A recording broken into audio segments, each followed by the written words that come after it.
is Ellie Russell. I'm 17 and I'm from Poynton. In July 2008, I went with an organisation called Assist to Uganda with five other people. We ran a camp for a group of boys called the Tiger Boys, they were from an organisation that had taken these boys off the streets and put them in like a scheme sort of a rehabilitation scheme.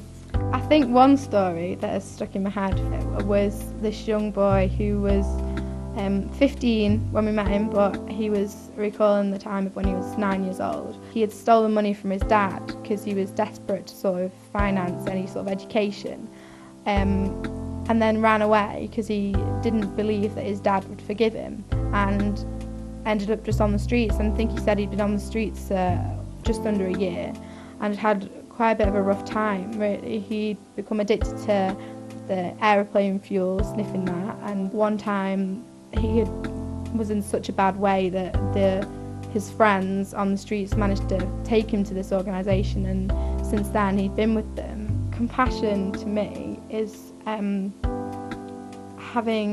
caring for others, and if you witness others' needs, sort of wanting and trying to do something about it, I think that's compassion. You can still feel compassion even though you're obviously not there anymore, and you may not sort of be seen to be doing as much because you're not physically there.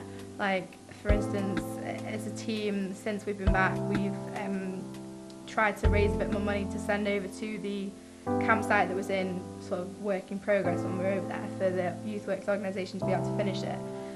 So a few members of our team did the Great Manchester Run to try and raise money. I think the reason it's really stuck with me is because I have a 10-year-old brother, and then to think of him having to fend for himself on the streets is just such a dramatic contrast. When I think of Uganda, he's sort of the image I have, and like when I pray, I don't just pray for him as an individual, but for the organisation as a whole and the good it's doing for those boys. Well, I've been here before, and I've seen this dark road.